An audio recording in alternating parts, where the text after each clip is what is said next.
Look, everybody, yesterday was a real eye-opener. We've got to do better as a family.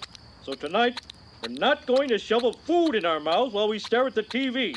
We're going to eat at the dining room table like a normal family. Happy, Dad? Yes. Good. Commence shoveling. No. We're going to say grace first. Okay. Rub-a-dub-dub. Thanks for the grub. Ah! No! Ignore the boy, Lord. Now can of cheddar and bow your heads. All I ask is that you use my patented aggression therapy mallets. Good idea. All right. I don't know. Okay, let's take another deep cleansing breath. Wait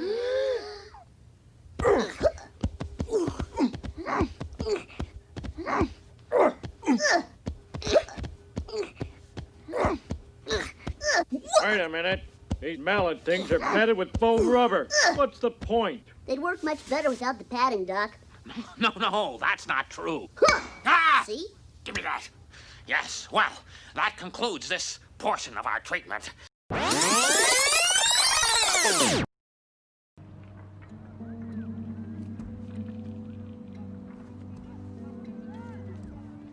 wasn't much older than they are.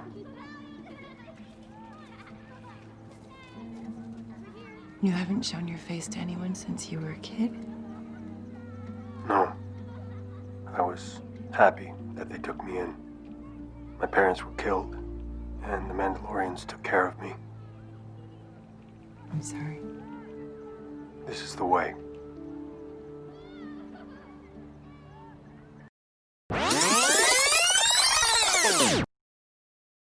Do I see 120? Oh, I don't believe it! I'm not even breaking a sweat. Not you! Look, the new commercial's on! The future is bright at Monsters Incorporated. I'm in this We're one. part I'm of in this your one. life. We power your car. We warm your home. We light your city.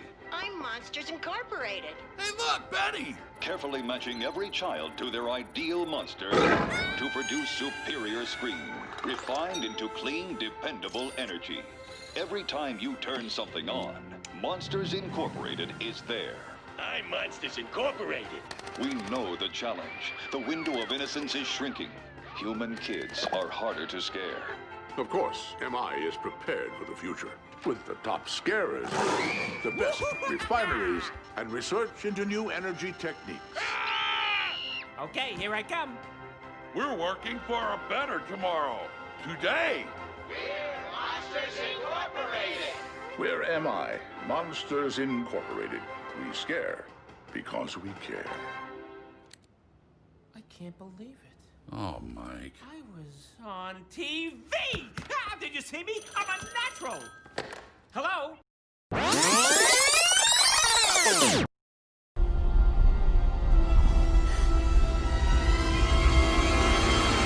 Hey, is this thing on? Hello, testing. Hey, good evening, how are you? Nice to see you. I tell you, it's great to be here in your room. Where are you from? Never mind, you're in kindergarten, right? Oh, I love kindergarten. Best 3 years of my life. But I love sports. Dodgeball was the best. Oh, yeah, I was the fastest one out there. Of course, I was the ball, but I was the ball. See? All right.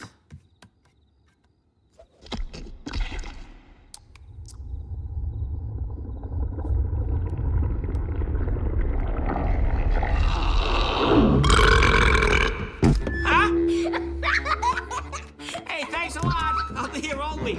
Remember to tip your waitresses. Welcome to another episode of Not Just Another Disney Podcast. This series, Disney Edition, episode 4. I am Steve. I have Christopher to my left or right. Hello. We will be going over The Simpsons, There's No Disgrace Like Home, episode 4, season 1. Season 1, Chapter 4 of Mandalorian, The Sanctuary. For the Birds, the 4th short released in front of the 4th Pixar movie for Monsters, Inc. And we are going to get started. If you are listening on the audio feed, attention. You can go see the video on YouTube of Chris and I talking about these things. Me in my awesome Piece of Planet shirt, Chris in his other company's shirt that we will not discuss. But Chris, why don't you start with the overall summary of There's No Disgrace Like Home? So it basically starts off as the Simpson family going to a work picnic at Mr. Burns' mansion, and then after they leave, Homer realizes that his family is very dysfunctional, and they're not the greatest of families. So he sees a family therapy ad on wrestling TV, and then they actually go to it, and his family's not very happy with him Because they sell the TV to get money to pay the therapist. Awesome. Perfect. But then they double up their money at the end anyways, so it's fine. Yeah, we'll talk about that. Let's go over the two main gags, the opening gags. I will not burp in class is the chalkboard gag. Did this one stand out to you? No, not at all. Kind of. The first couple ones are lame. Same with the couch gags. Kind of like you. Nice. The family rushes to the couch. Homer gets squeezed off and says "dough" when he lands. That's the couch gag. They do get better, as we all know, as we move forward. But let's go over one by one here. So, yeah, as Chris said, the Simpsons go to the work picnic. Yeah, work picnic. Thank you. I can't think. At the Burns Manor. And Homer and Marge bring what? Gelatin, but everybody brings gelatin because somebody told everybody that he only likes gelatin. And that somebody was Marge, apparently. I think that's what's implied. And then as they walk in, you see a whole bunch of gelatin, like, just shaking. So they're at the party, and Homer is trying to wrangle the kids in. And Marge puts Maggie in front of the TV as a babysitter with the other kids and says to drink the punch, which is spiked. And she gets a little tipsy. There's a scene where the father-son race is mandatory, and Bart says, he wants to try to win this time, so he goes for it. And what does Homer do? Catches up to him and kind of tramples him. Yeah. And then, so Burns can win. So as they're leaving, there's a family in front of them that kind of gives the a typical family lovey-dovey, oh, I love you, father, and that kind of stuff. This seems very genuine. And then, how much does Homer give Bart to kiss him? $5. $5, I think, yeah. And Burns sees through this, obviously, and just is, like, sickened by it. And then they get to the car, and Homer's like, what do you say? He said something like, at least we can go home and not pretend to be normal, and he's not like, pretend, yeah. Not to be normal or nice or whatever. And the other guy's like, I pity you. And they're all like in angel wings and stuff. And what are the Simpsons car like? Hell. Yeah. Heck. They're all like in like wavy, hellish designs. And yeah. So Homer realizes this, like you said. So Homer's at the bar watching a boxing match. And he sees an ad for Dr. Monroe, and it says like he can save them basically, and he goes to sell the TV. Now, if I saw an ad and I thought we needed to have family therapy, and I had to sell our TV, would you have the same reaction? No, because I have a TV in my room. Nice. So who cares about us? So we are going to family therapy. No. You guys have a TV in your room you don't use. Just put that in the living room. Your bigger TV would probably be going downstairs. Yeah, I don't think so. Yeah, I think so. You paying the bills? Unless I get full reign of the TV. Yeah, then that's a different story. So they go to Dr. Monroe's. They go into the pawn shop, and this is like the first and last I think we ever see of the pawn shop guy. He's kind of creepy. He like kind of knows Homer. Doesn't it feel like that? Like Homer's been in there before to pawn stuff. So they put on the TV to get enough money to go to Dr. Monroe. And on the TV ad, it says, double your money back if he can't fix or cure them, or whatever they, whatever he says, to get double the money back. Yeah. So they go in, and they start the therapy, and Dr. Monroe's like, draw what you think the problem is, basically, in the family. And they all draw Homer. And what does Homer draw? An airplane. Yeah, like on fire and shooting bombs and stuff. It's pretty funny. And then Dr. Monroe goes, okay, so this isn't working. And he takes out the foam bats. And what happens? They just take the foam off and then beat each other. So that doesn't work. So Dr. Monroe has a specialty type therapy. Kind of like it's electroshock therapy. Yeah. So the family's all tied up in chairs like this. And if they get hurt emotionally by what they're saying, they can shock that person. And Bart's thumb slips and shocks Homer, and then it just happens. Everybody starts shocking everybody, and they're all laughing, and you can see the power start to drain, and Smithers says to Burns something like, someone's really gobbling up the power tonight. And he's like, it's the first excellent, I think, we hear, too, from Mr. Burns, right?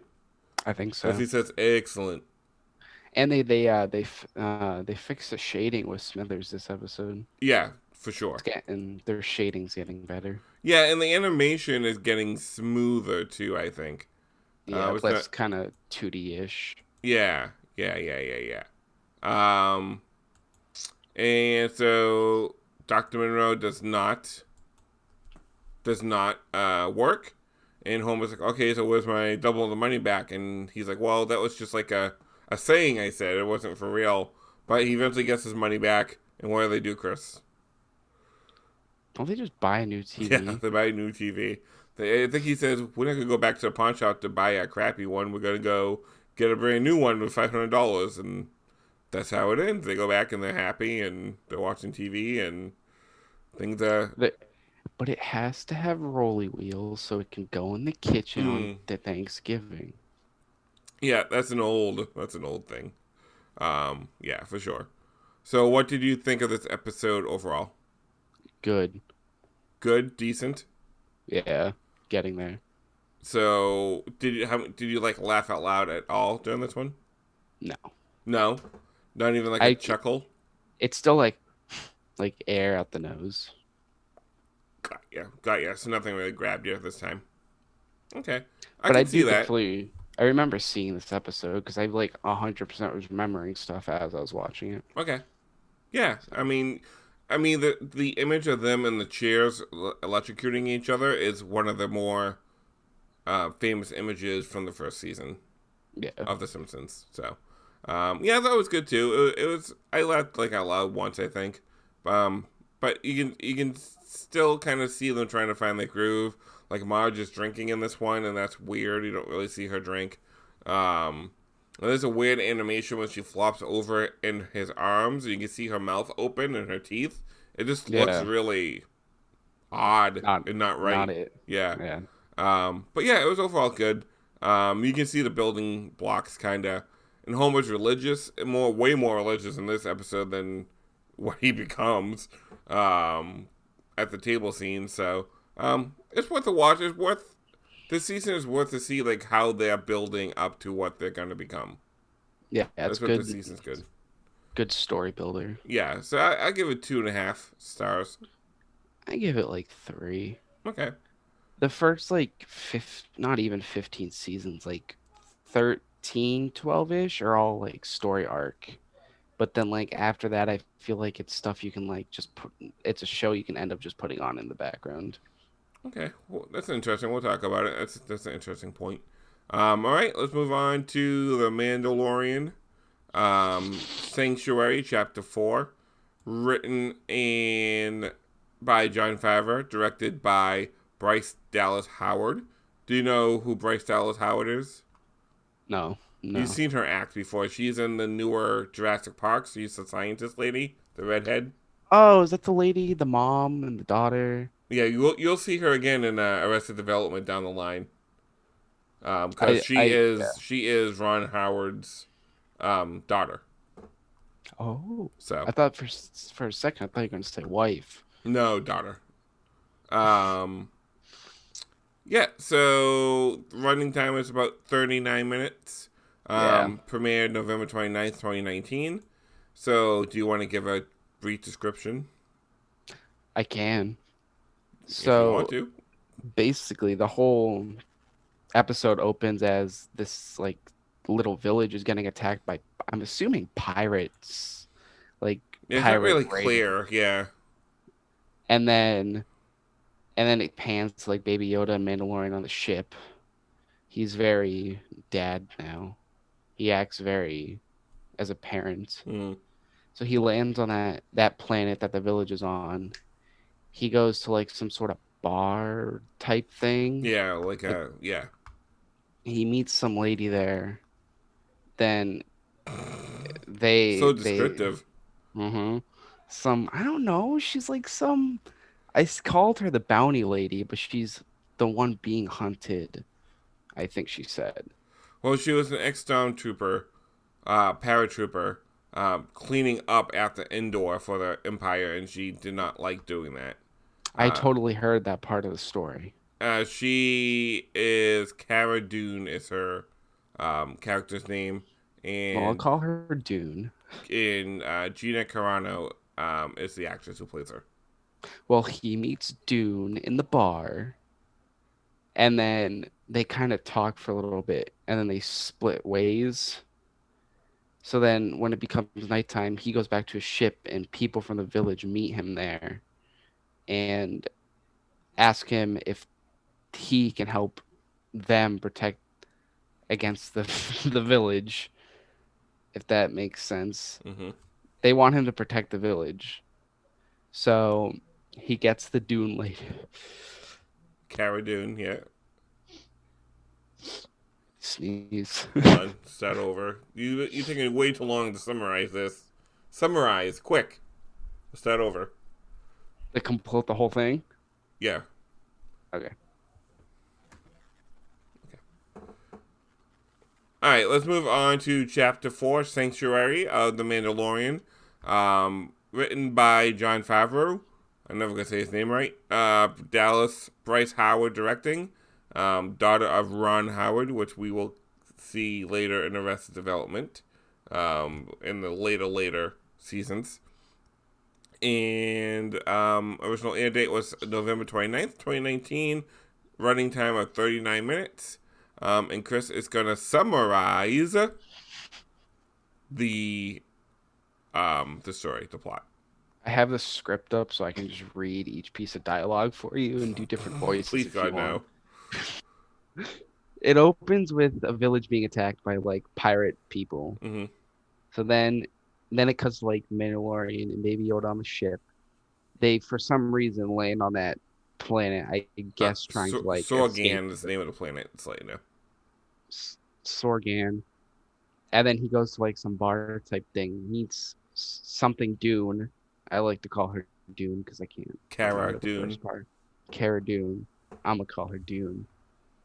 He goes back to his ship after they talk for a while, and then the people from the village ask him if he can help them protect the village. He agrees. Gets Dune lady, Cara Dune, goes to the village. They realize they're dealing with an ATST.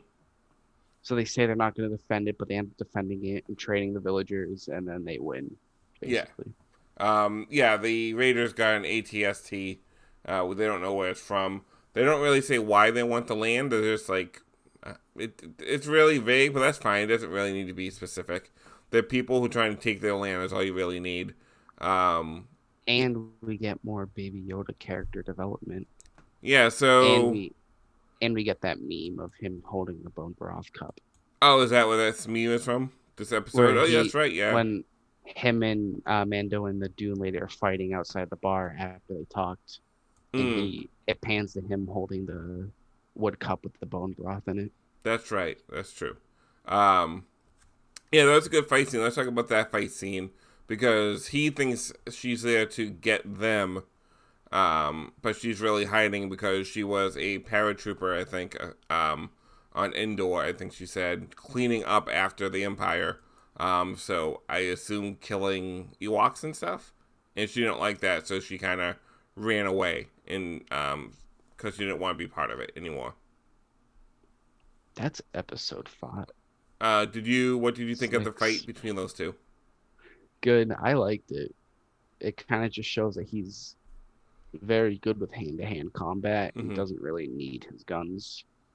Yeah, and his tracking, he's a good tracker with all his devices and stuff. But he still can be outsmarted. Like he knows his limitations. That's why he asked her to help him defend, and looking just to kind of hide, because they were friends. It feels like they were friends at one point in time. And he wants to help her hide from the Empire, or what's left of the Empire. So that's why he asked her to kind of go and with him to protect the village, because it's a hidden village from the main populace, basically. Yeah. He does meet a lady as well, and I think he is tempted to stay with her. Her name is Omera, played by Julia Jones, and there is, like, you kind of feel like a chemistry between those two. Yeah, because she kind of she wants him to stay with the child, and he wants to leave the child at the village. Right. Because he doesn't think he would be in danger with his lifestyle, basically. But at the end of the episode, we find out they know he's at the village. Yeah, there's a fob. Sniper. Yeah, there's another bounty hunter with a fob tracking the child and Mando. But let's talk about the big fight scene toward the end with the ATST. It was cool. The night shooting and the way it was shot at night with the special effects, the eyes of the ATST kind of lighting up with the fire, looking like blood red. That was a cool shot. Yeah, I assume one of the pirate people was piloting the ATST. Yeah, they were in there. Yeah, for sure. And I do like the team up between Mando and Cara. They do have chemistry together. Like they seem to have worked in the past together. Probably that's what I'm kind of gathering. And even she wants him to kind of, relax and stay in one place. Yeah. We do find out more about the Mandalorian as like I don't want to say race, but like as a culture. He was so-called kidnapped at a young age as like a child. And then at that point they put the helmet on and he's only allowed to take it off when he's alone. Right. Or if he wants to retire or not do it anymore. He can go ahead and take that off, and he's basically with that woman or with that person forever. I meant, when they record these scenes, do they voice record it, his voice with muffled, and then put it in as their, like they shoot? It's voiceover, and then they muffle it like through effects and stuff. Yeah, that's what I assume. Yeah. Did you think that he was gonna leave the child the first time you watched it? Do you think that was actually gonna happen? The only reason I say no is because I stopped watching around episode 3. And then I started watching like once everything came out, like all the episodes are done coming out, and I saw like memes and stuff, and I'm like, oh, that's why when shows do this, you gotta watch the weekly like I used to have to do. But I watched it at school, but then I started having class that first block. Don't watch shows at school. I had 2 free periods and I had nothing to do. So I watched The Mandalorian while eating a muffin and drinking tea. Leave me alone. I'm not British, I swear. So, as an episode, what did you overall? 4. 4? Solid 4? Yeah.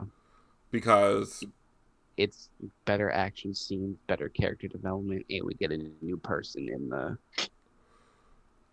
the mythos, the world, the crew. Yeah. SC4, yeah, I think the chemistry between him, and Kara and the lady he is Omera, the lady he is taking a liking to. I think it's a good match for them. Yeah, the chemistry really works. Even through all that armor and stuff, you can tell there's something there. And we get the first scene. We don't see his face, but we see him take off the helmet. The helmet. Because he takes it off and he puts it next to him. Yeah, because he has to eat. That's how he takes it out to watch the child as he's eating. But no one is in the room or the house where he is. Yeah, so nobody can see. Right. Yeah, I give a solid 4 as well. I think that's a good point. All right, let's move on to Pixar. For the birds. For the birds. So let me. This is the very first short I think I remember seeing. Is it really? Or that I can remember, because I remember being little, like smaller, and remembering this short of the birds and the power line. Okay, and so you remembered everything about it, or? I remember there was like the birds would line up on the power line, and then there was one big bird. That's all I really remembered. And then like the power line sinks. Yeah. So For the Birds, directed by Ralph Eggleston. Written by Ralph Eggleston. Music by Riders in the Sky. This won for Academy Award for Best Short Animated Film for 2001. It premiered obviously in front of Monsters, Inc. That's why we're talking about it. The story is pretty simple. These birds are on a wire. This big bird comes to sit with them, and the wire starts to dip in the middle, and the other birds are mad at him and don't want him there. So but the little birds were bullying the big bird. Yeah, and then what do they get for bullying the big bird? Nuded. Yeah, the bird. So the wire goes down. The bird is hanging from the bottom, and he lets go, and he's like literally on the ground already, so it doesn't matter. And then the birds realize it just as soon as he falls, they get shot up, and they go all hide behind him. All their feathers get flown off. It's a funny short. I like this short a lot. Yeah, it's cute. Solid 4. It's one of the better shorts. One of the better comedic shorts for Pixar. I agree. Yeah, there's not much more to talk about for that one. Really. So let's move on to the big one. Let us talk about Monsters, Inc. Depository. All right. Monsters... What? You said the big one, and I thought of GTA and Union Depository. All right. Let's talk Monsters, Inc. Premiered in 2001. Obviously from Pixar. Directed by Pete Docter and David Silverman. Screenplay by Andrew Stanton and Dan Gerson. Story by Pete Docter, Jill Colton, Jeff Pidgeon, and Ralph Eggleston. Starring big names now. John Goodman, Billy Crystal, Steve Buscemi, James Corbin, Jennifer Tilly. Music again by Randy Newman. He's solidly in that Pixar camp. So do you want to do a short? You can do it this time. I did the other 3. Okay. Running time is 92 minutes. We will play the game of budget versus box office in a little bit. But real quick, Sully and why am I blanking on his name? Mike Wazowski. Yeah, Jeepers Creepers. Sully and Mike are like the tippity top of the Monsters, Inc. They scare kids to get energy. So they are the top of the game. Randall is their second best, I guess. And so they're competing against each other. At one point in the movie, early on, they go and Mike takes out his girlfriend to dinner. Sully comes back to do his paperwork for him. He finds a door still in the door mechanism, and it's open, and then Boo comes out. So there is a human child in the monster world, and that's a big deal because they think it's toxic and dangerous. So chaos ensues. Mike and Sully try to bring it back to get her through the door. They discover a plot where Randall and the head of Monsters Inc. Well, they didn't know the head of Monsters Inc. was bad at the time when they found it out. Hence, they discovered that those two are working together and are make this machine that extracts all the screams and basically kills kids or will kill kids. And they stop that. They show the leader to be a bad guy. And they eventually get Boo back home. And then in the middle of all this, they do find out that laughter is stronger than scares. And they turn over from a scaring factory to a laugh factory. Hence why we have the laugh floor in Walt Disney World. I was thinking, I'm like, it had to come from that, which then made me think of that time we went. And then I was desperately trying to think of the joke that I put there, and then I just totally blanked on it. Henry Watermoose III is the head of Monsters Inc., just to let you know. So that's really the overall summary. So let us dive into the actual minutia of this show. Okay. What do you remember watching this then? If you remember the short, you must have remembered this, right? Oh, yeah.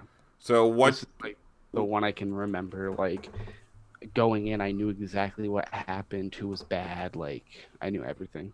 Okay. Was it, so seeing that you knew everything, the Mike Wazowski, when you get Mike Wazowski to become a thing now, when people kind of block you, you know, from a photo or something, it's called being Mike Wazowski'd, in a lot of places.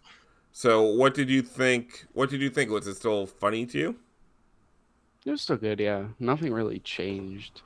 Because they did it, they did villains better than, in my opinion, better than Toy Story 2. And like how they've previously done it. Well, let's talk about the villain. Do you remember, because I remember, do you remember being scared by this guy, Randall? I think so. I remember I had a toy of like him. Yeah, you were scared, but you were very interested in him. He's probably purple and he changed colors. That's probably why I liked him. Yeah. I mean, all the monster designs really were pretty cool. Yeah. They all looked like, when they were supposed to be like scaring kids, they looked like they could scare kids. And then when they were being comedic, they definitely had that comedic feel too. It's all really how you perceive somebody, right? It's how you kind of look at the world. I just want to know how that one guy, where like when he goes to scare, the guy puts in like all his eyes. Can he like not like see before that? Or like, I just want to know how that works. No, like, there's extra eyes, I think. Oh. It's not. He could see. He still had eyes, but they were just extra. Yeah, got ya. Anything else? Did you... So, you have a cat named Boo. This is where that name came from, right? Well, first of all, I didn't. And two, it's Bitty Boo. Yeah, well, they called her Boo. Part. They called her Boo in the beginning because they loved Monsters Inc. and Boo, the character Boo. What were some of your favorite jokes in here? Because it is a very funny movie still. I still laughed pretty hard. You're probably going to guess this one, but the yellow snow joke when they get banished to the snow biome. Yeah, John Ratzenberger, again, always in the Pixar movie. He plays the Yeti, the abandoned... Abominable bones. Yeah, the Yeti. It is funny when he's offering them the snow cones, and Mike Wazowski just kind of looks at it like grossed out, and he's like, no, lemon. Lemon, not pea. Lemon. That's the joke, Chris. You don't have to explain the joke. What else stood out to you? I like the if you get like the joke of the guy kept getting that kid's sock on his yeah, they kept like shaving. I assume you know what 2319 stands for. No, what is it? It stands for WS, which stands for White Sox. Oh, okay, got you. Yeah, obviously is the. I was gonna say W's 23 letter and Right, 19 S is the is 19. yeah. Oh, I did not know that. No, that's funny. I remember seeing it somewhere and then I had to look it up. And I'm like, oh yeah.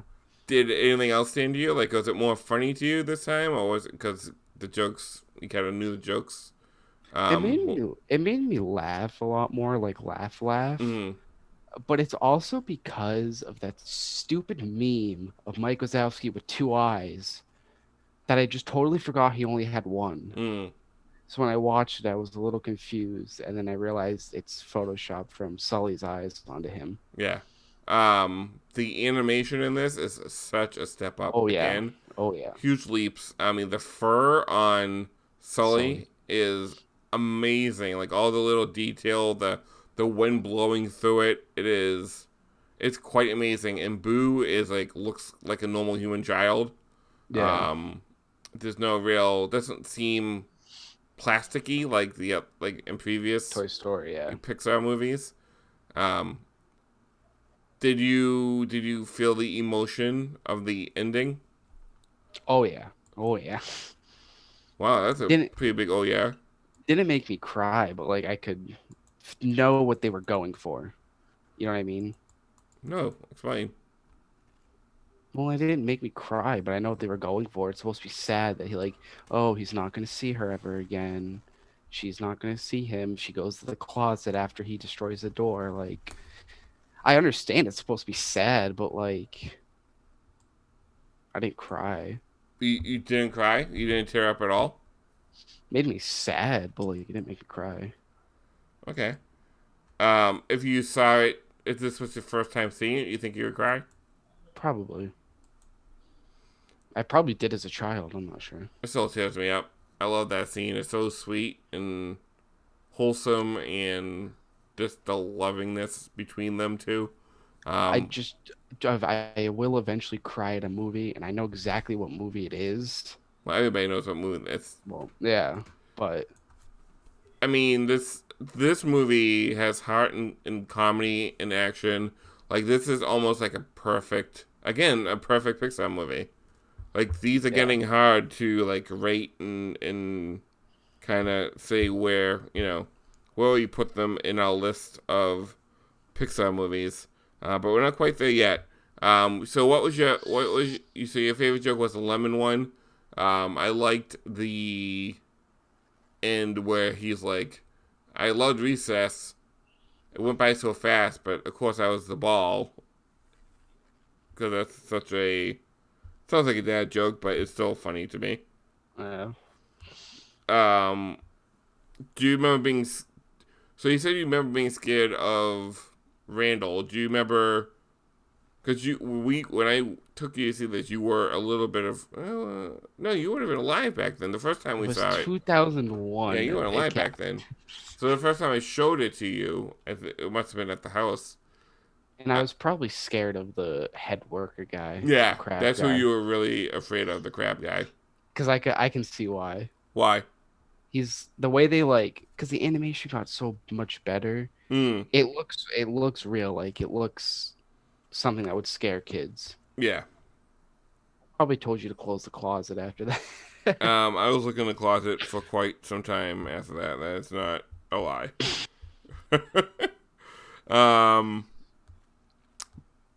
Was there anything that you didn't remember that stood out? No. I did forget about the he was working with them, the head business guy. But then as they revealed it, I'm like, oh yeah, I remember now. Yeah. It was one of those I forgot it, but the moment it happened, I'm like, oh yes, I remember now. Got ya. Okay. Well, that's good. It's still, these movies are.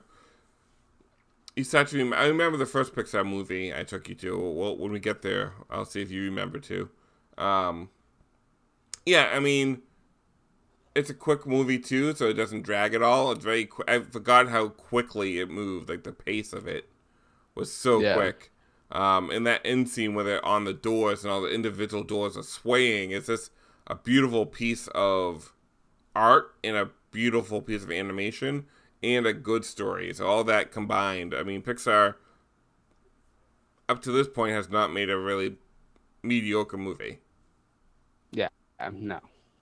All right, what did you? I agree. What did you give it? Rate it? Yeah. 4.5. So I rated it a perfect 5. That doesn't surprise me. This is my number 1 movie, obviously, right now, because it's the highest rated one. How about for you? Second. So mine goes Monsters, Inc., Toy Story, Bugs Life, and then Toy Story. Second Toy Story is number 2. Sorry. Bugs Life, then Toy Story. How about for you? Bugs Life, Monsters, Inc., Toy Story 1, and then Toy Story 2. Wow, good for you putting Bugs Life first. I probably would have ranked it like if I saw this for the first time, it would be above. Yeah. Bugs Life, but I really like Bugs Life right now. Awesome. Yeah, no, listen, Bugs Life, like we said previously, it's an underrated movie. Underrated Pixar movie. So, great. All right. So next week, what are we watching, Chris? The next short is Knick Knack. Okay. And the next movie is Finding Nemo. Awesome. Okay. And we'll talk about that. Maybe we'll touch on the awesome Finding Nemo musical in Animal Kingdom, because I love that show so much. But we'll talk about that in 2 weeks. And follow us on Instagram at Not Just Another Disney Pod, at Facebook on Not Just Another Disney Podcast. Email is the same as the Instagram, which is at gmail.com. I think we're on TikTok, right, Chris? Yeah. It's the same thing as the Insta, Not Just Another Geek Pod, and not just another Disney Pod. Awesome. So I think we'll start doing these videos a little bit more often. I think it went pretty smoothly after some technical hiccups in the beginning. But let us know, comment below, like us, do all that kind of stuff. We look forward to hearing from you. And as they say, have a great big beautiful. Have a great big beautiful tomorrow. Say bye. Bye.